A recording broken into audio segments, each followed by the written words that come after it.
All right, hey guys, I want to thank everyone for being out here. I know that time is very limited for all of us. I've got a committee I've got to go to at 1 o'clock. And so when I was envisioning this, I thought that the perfect time would be during a lunch, as we do with a lot of our other meetings here in the Majority Office Conference Room. I want to thank Dr. Dwayne DeFries, Dr. Shortell, and Mr. Bartlett from the DEP for being here. When I got elected and as I was going through the campaign trail, I realized that there's so many issues that impact our Indian River Lagoon, but there are so many of us that serve along the Indian River Lagoon. And what I've learned over my first 2 years as a member of the Florida House is that we don't talk often enough, especially during this time of the year, because we're being pulled in so many different directions on our own bills and our own committees, and really in our own personal lives as well. This is a very difficult job for time management. So I thought that if we had a couple of meetings where we brought the experts in to brief us on where we're at, where we've been, and where they think we should be going, at least we're all getting the same information at the same time, and we can talk about it on our delegations, on our ride homes together, or in any other conversations. So I appreciate you taking the time to be out here, all of you, and I also hope that we can continue this conversation, even if it's just amongst the members at some point during this legislative session. So thank you.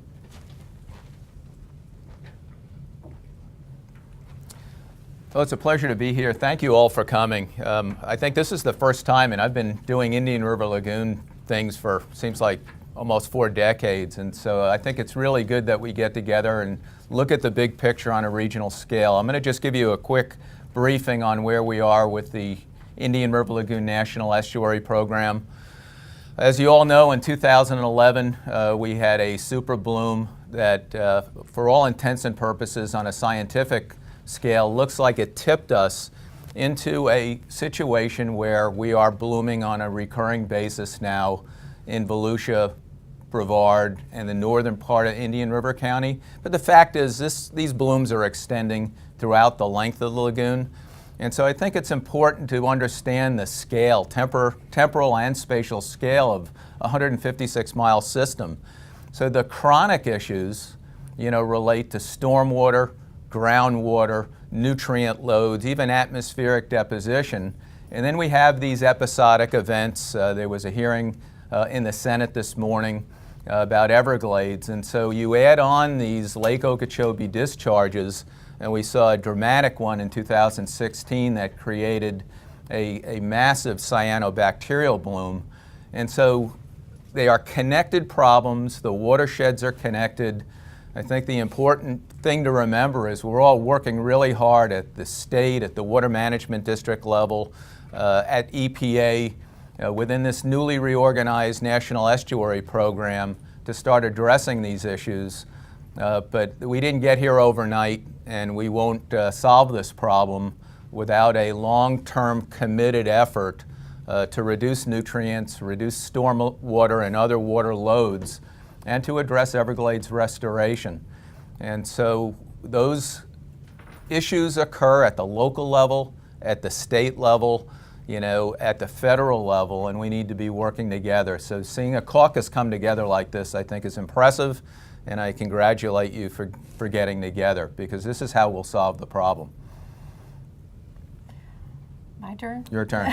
Awesome. I'm Ann Shortell with St. Johns River Water Management District. And as you're probably already aware, the lagoon itself spans, the better part of the 156 miles up and down from Volusia County all the way down to Martin County. So this is a large system that is undeniably economically important to the 5 counties and beyond, to our entire state. So I welcome all of you today, and Representative, welcome your leadership on this issue. Thank you so much for that. So it really spans 2 water management districts. St. John's has the upper 2/3-ish down to the end of Indian River County.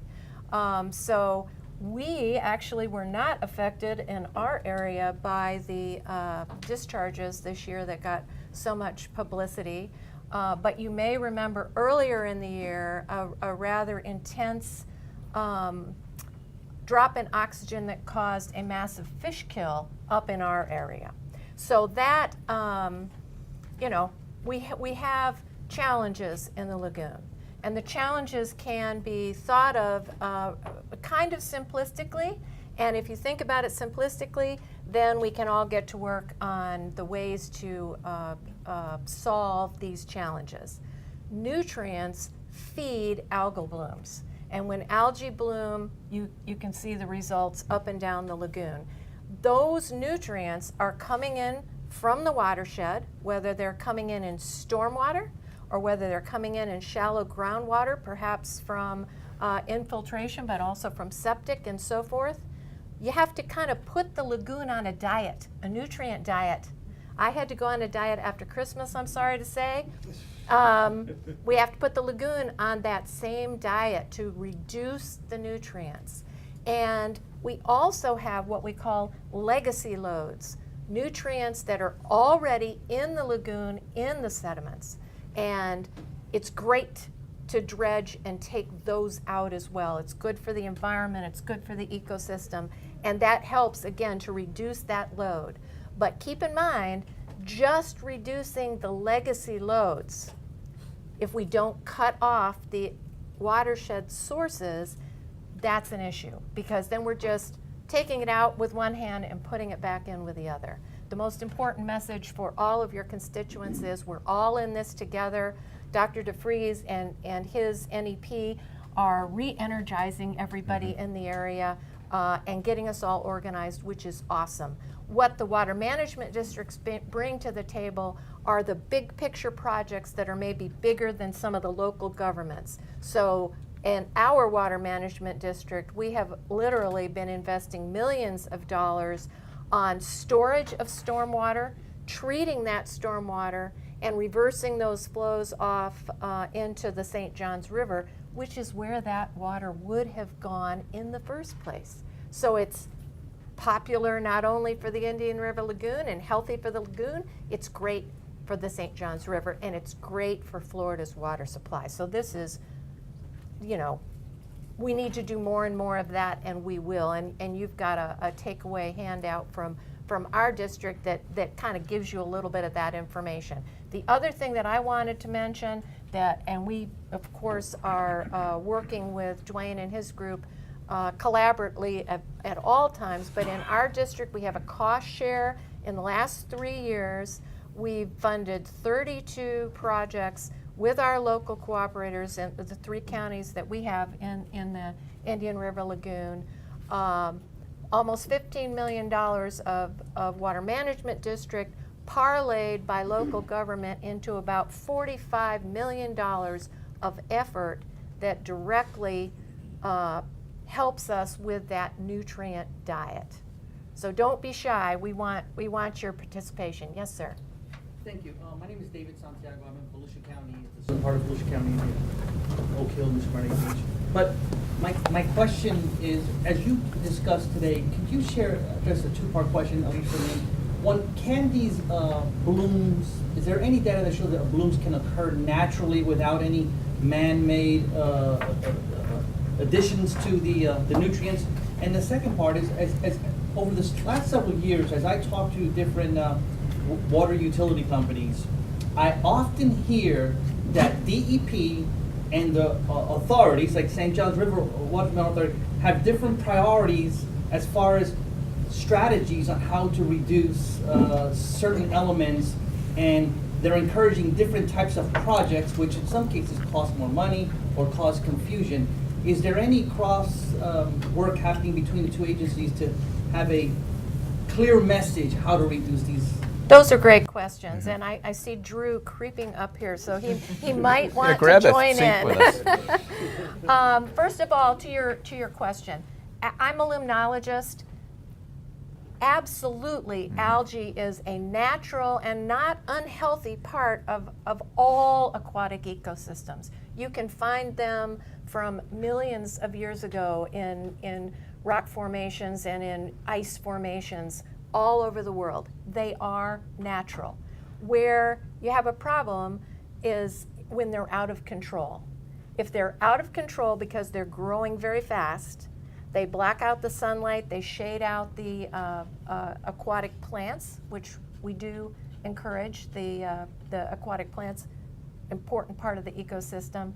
And when those algae kind of all die at once, they consume the oxygen in their dying, and then we have this problem with the fish kills. So yes, they're 100% natural. They're never going away totally, but they absolutely can get away from us. So we're needing a little bit of a diet. This is Drew Bartlett, Deputy Secretary Drew Bartlett with DEP. The water management districts work with DEP hand in glove. They're also working hand in glove with the NEP here. We have slightly different takes, priorities, but we're working together, all of us, on cost-effective, what's the low-hanging fruit, what's the worst first, what can we put our joint resources into to solve the problems economically and as expeditiously as possible.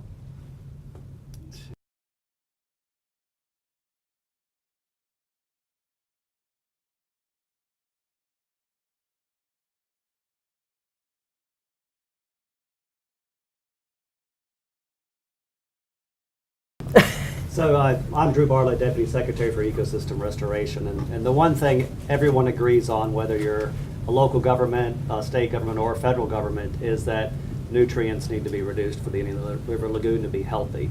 And there's no single source to reduce it. All the sources need to be looked at and reduced.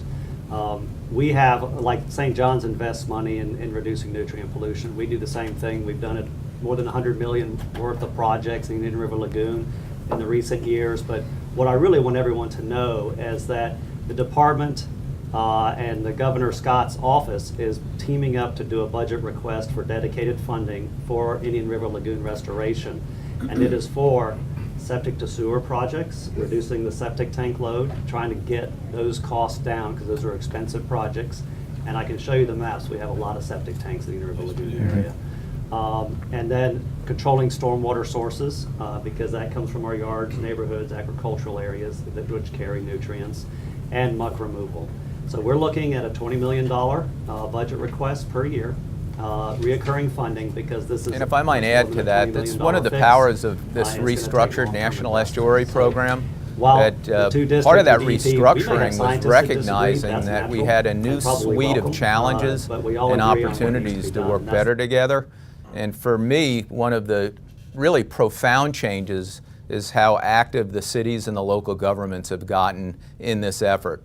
And so this isn't a top-down, restoration strategy. It is a, full super regional strategy where local citizens, cities, counties, state, and the EPA are all working together. And so we provide the vehicle through the National Estuary Program to have that discourse, but also to develop a comprehensive conservation management plan similar to what you all hear about with Everglades restoration. And we have just begun the revision of that document, which will be a number of months, but you don't have to wait for that plan. We've had a plan in place since 1996. It was revised in 2008. We're going to do a major revision this year, but as Drew said, we know where we need to reduce nutrients, and we just need to get at the heavy work of doing that.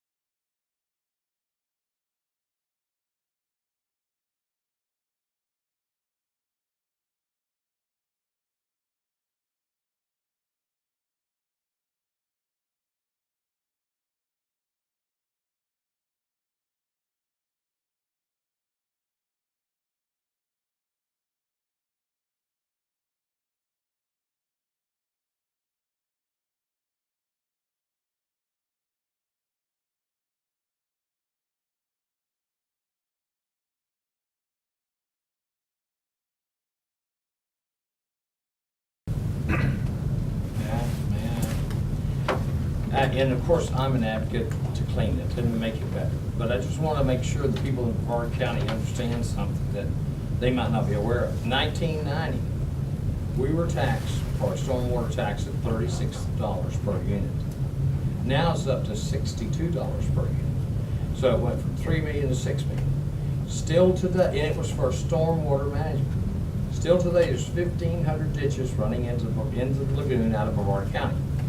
Now, you didn't pass a sales tax at 0.5%.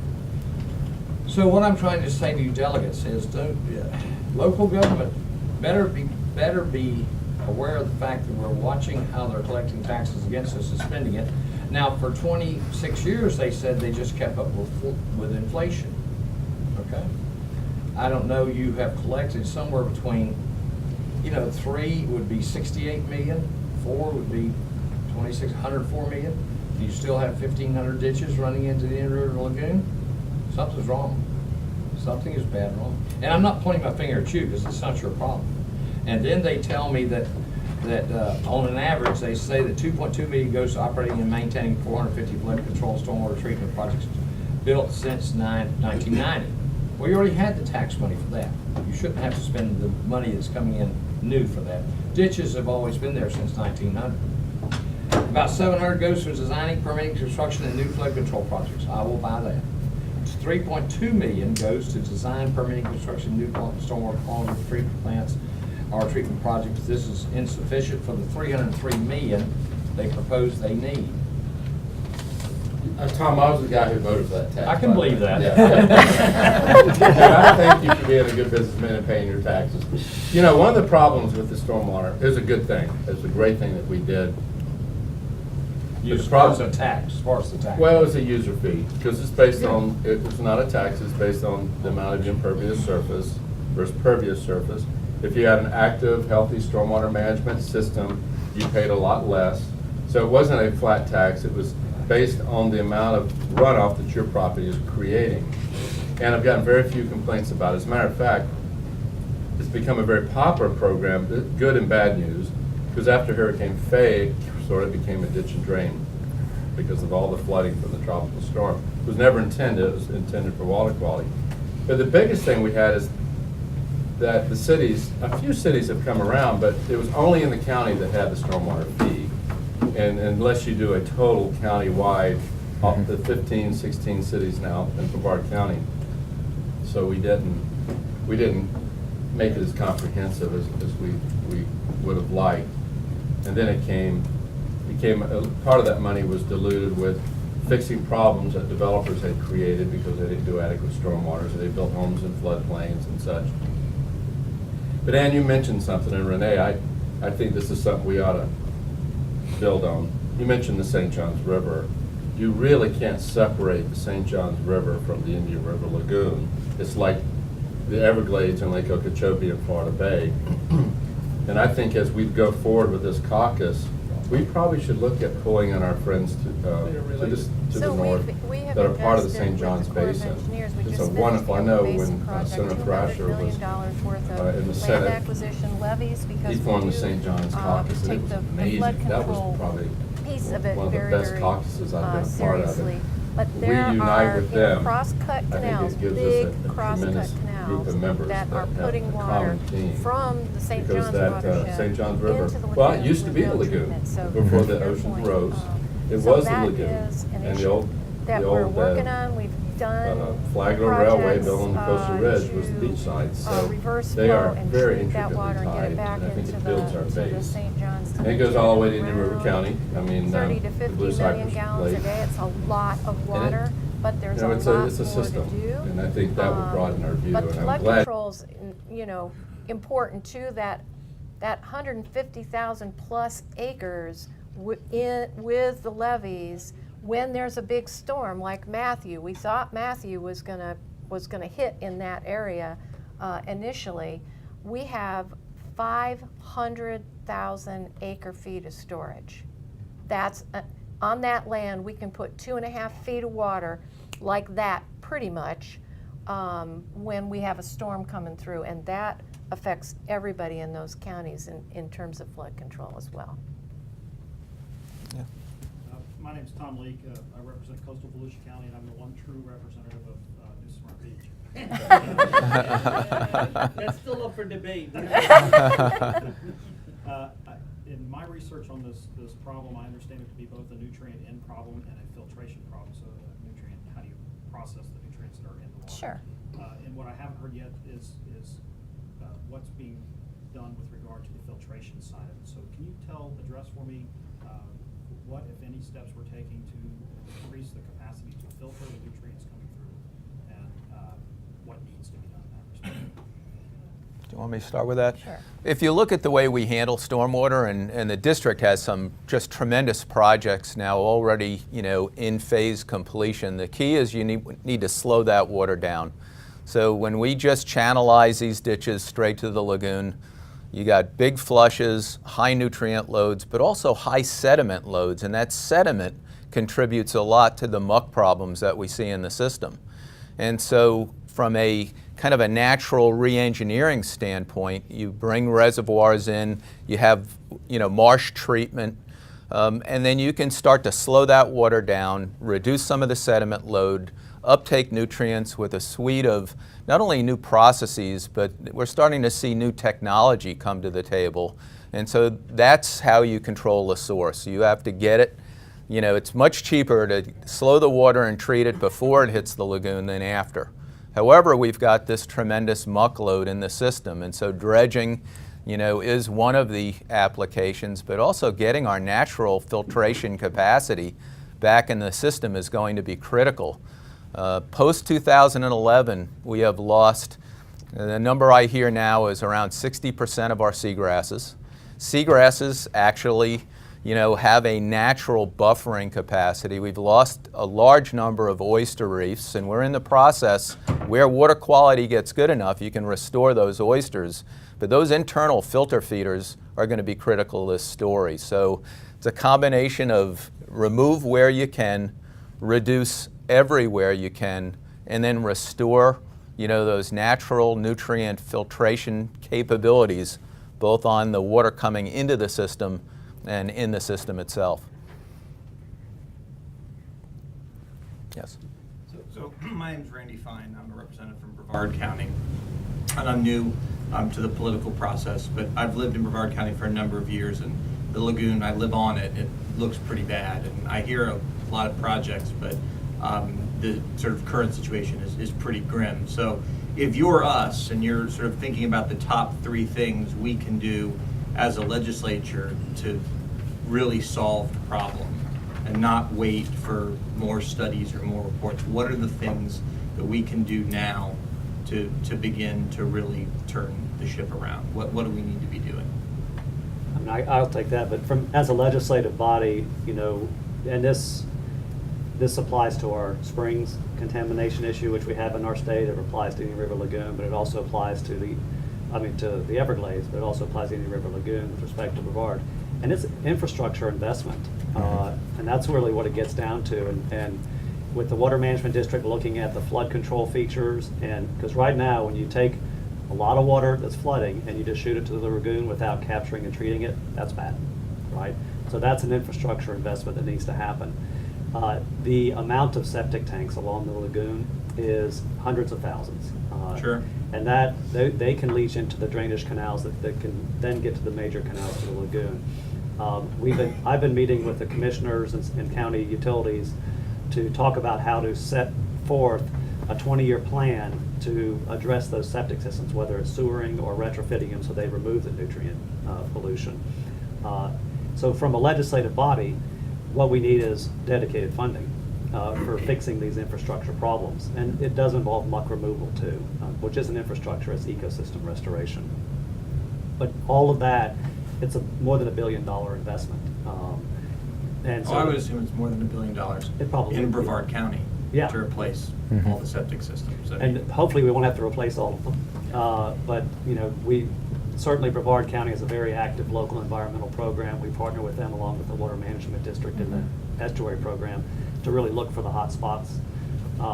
But utilities can't build it overnight, so it's going to take. What we look for is dedicated funding out of the state to help offset homeowner costs because if you can't offset that, it's probably not going to be successful. So that we can, year by year, incrementally take care of that source. So I heard, just to be clear, I heard septic to sewer conversion, I heard muck removal, and I heard slowing down the storm water so it's not running straight into the lagoon. Those would be the top three things. That's, Absolutely. Do you all? I agree, but I'll Absolutely. add a fourth, that where we have aging wastewater treatment plant infrastructure with repeated failures, we need to get on top of that infrastructure as well. But those are the main ones. I mean, so if we work on that infrastructure, once that water gets right, then we have opportunities to restore. If we're in continuous bloom, it makes no sense to spend time trying to transplant oysters, clams, seagrasses, and so we've got to get the water right. So, excuse me, Mary Lou Magar, and I represent the very southern tip of the lagoon down to Jupiter and southern Martin County. So these are priorities of the upper lagoon then, because with the seagrasses and oysters and if we fix septic down in the lower part, we still have the discharges from the lake. So I assume that would also damage the oysters and the seagrasses as well, even if we fix the septic. Yes, that's true. In the southern lagoon, because of those episodic discharges, which have been pretty, people think, well, 2016 was an anomaly because it was such a strong El Nino year. But we had 2013, 2008. I think the shocking thing for many of us in the science world was the intensity of that microcystis bloom and the potential human health implications of those toxins. And so that problem doesn't get solved until Lake Okeechobee discharges get solved. And coming into the Indian River Lagoon, when I kind of finally stood back on it and went, gosh, it's not just the lagoon. Everglades restoration is part and parcel to Southern Lagoon restoration. Those watersheds are connected, just like the St. John's to the north is connected. And so we can't separate. And so why I think this caucus is really important is that when you start to look at the whole peninsula of Florida, if you begin to solve problems in one area, they influence others. But it isn't, just cherry picking. Let's just fix Tampa Bay, or let's just fix the north end of the discharge, down the Kissimmee to Lake O. I think if you were at the Senate hearing this morning and listening really carefully over the last 10 years, we've got to get Everglades right to get South Florida right. And so they are connected. It doesn't mean, however, that those communities to the south shouldn't be addressing those chronic nutrient loads and the urban and residential, stormwater loads. That getting in front of that is still going to help. Every single pound of nitrogen and phosphorus we keep out of the system, the better we are, no matter how small the project. This will be an incremental step forward. Here's the good news, and I think we all need to look at the possibility of this. Tampa Bay, when they got very aggressive in nutrient reduction, in 5 years began to see water quality improvements, and they were having recurring algal blooms. And in 10 years, now have seagrass extent in the 1940 range. Indian River Lagoon is a little bit different. We were actually looking like we were improving. And so we've got both these chronic issues, but we have some other complicating things going on for us. We may not understand all the nuances of that science, but we do know one thing. If you reduce the nutrients, you reduce the intensity and the frequency of blooms, and that's the place to start. You don't need complicated science to know that wastewater and nutrient loads from our wastewater and stormwater streams need to be held back. We do have a celebration coming up that you or some of your constituents may want to join in. The legislature has provided us with $20 million over the last 2 years to do dredging in the Brevard County area. So this is in Melbourne. Where exactly? It's the Sarno landfill. This is a project that you funded over the last 2 years, $20 million. It shows you the action that you've asked for. We are going to be turning on the pumps to start the dredge material coming into the dredge management area at the celebration. Representative, you were out there, you saw the size of this project. It's good to see what that includes, 60 acres of dredge management material area. We would definitely encourage you to come see what these projects look like and the quick turnaround that was happening with that. So that's January 31st, 3 p.m., more than, at project completion, it's something like more than 650,000 acre feet of muck. So it's all good. And I know the Water Management District has done some pioneering work on this, and I really appreciate it. And Drew, I think you were in Brevard, we had a meeting related to this weir issue at Port Canaveral. I know historically, a lot of biologists tell me that there have been some interchange of fresh seawater with the lagoon. Patrick Air Force Base, down in the South Beaches, Thousand Island area. And that's been completely cut off with development. So this concept of the weir that I know you guys have worked with some scientists is really exciting to me. I know it's not the silver bullet, it's one of the many, many pieces, but it's the concept of having a weir at Port Canaveral right near the locks, 300 meters long, and at high tide about 18 inches of water will spill over, and it will turn over the Banana River every 22 days, but it brings in fresh water. I think that's a tangible project that could have remarkable benefits. Where is the Water Management District? And I guess Drew, you were there at the meeting, I think, at the chamber. I was really pleased to see your presence there, and I appreciate both the district and the department being there, fish kills and everything. Where do you see that? And I don't know if Brevard County is planning on using some of their local dollars to make that happen, or is the district still looking at this? So we have a little bit of money in our budget this fiscal year to continue to move that concept forward.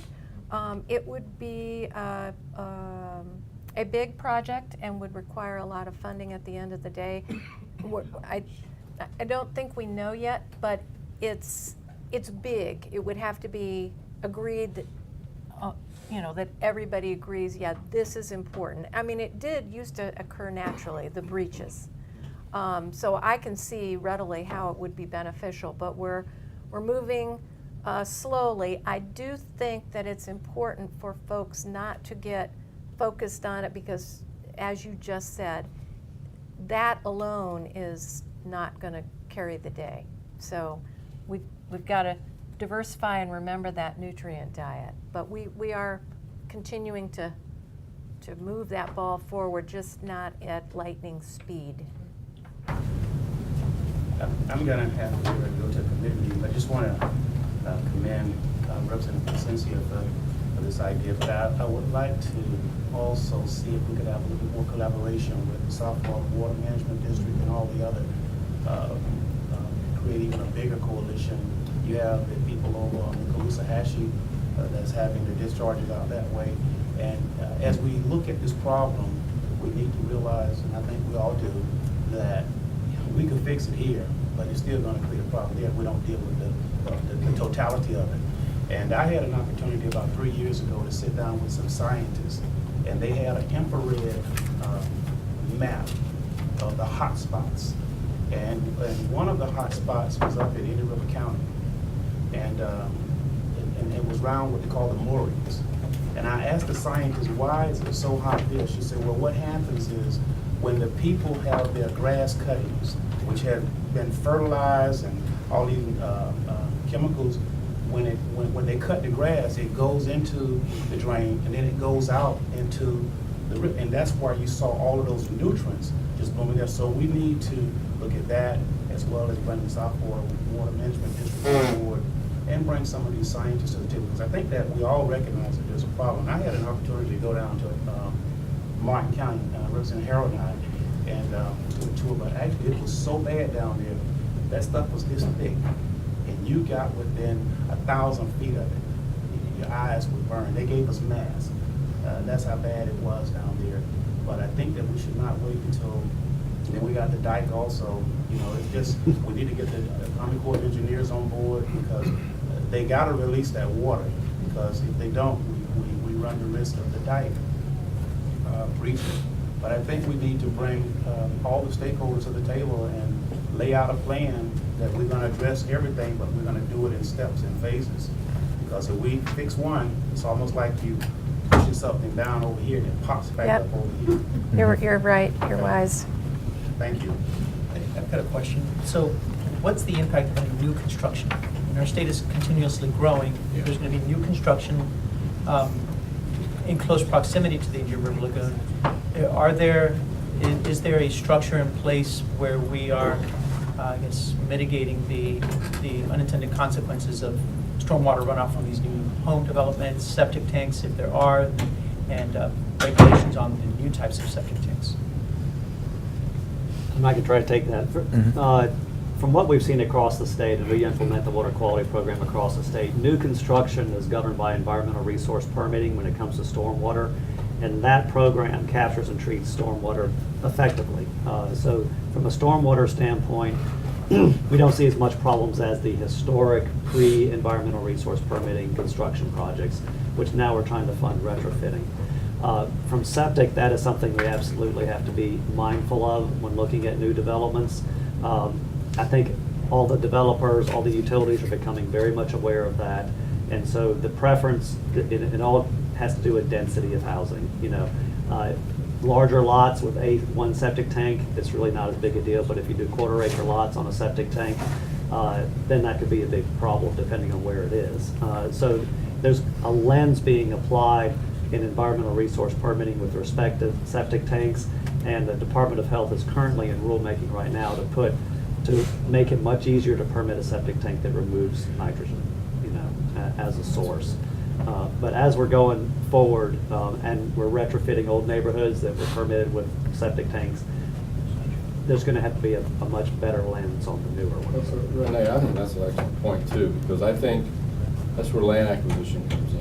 And I think it was number 1 or 2 in the Florida Forever priority list was the Indian River Lagoon Blue Way project. Just, you take that land and you preserve some of those critical, they only a very, very important recreational asset, but you're never going to be able to overcome the impacts of the development from the roads, from the lawn clippings, fertilizers. There's nothing that can replace maintaining some of these natural areas. Of course, we've lost some funding, and there's a lot of discussion about Amendment 1, and hopefully we'll get some of that funding back, because I think that would serve as a mitigating factor to prevent these problems from even getting worse. You know, we're finding, Brevard, for example, the stormwater treatment, we're finding that, at least the local environmental folks are finding, that this groundwater problem is being exacerbated. Yeah, we have first entry runoff, we maintain a lot of 25, 50-year storm, but that is not real clean water. It's running off of lawns and streets, and that's been forced into the groundwater. Not to mention irrigation. You know, we have lands that were relatively arid 3 or 4 months out of the year that constantly have sprinkler systems dumping water, so our groundwater has become oversaturated, and that has begun. And one of the theories of the blooms in the northern end of the lagoon was that finally that big slug of groundwater is beginning to leach into the lagoon. So I hope we can be aggressive in the land acquisition stuff. One of the opportunities, though, is with local comp planning. And so if you kind of change the lens of what a development should look like in the 21st century, you know, it may be that as we move forward, you know, local communities begin to, you know, put that water lens on a development. So maybe it's less grass and more native vegetation. The one that we see huge benefits with a lot of data coming out of a number of states is living shorelines contribute great value for erosion control, even as a replacement in low energy areas to the normal bulkhead.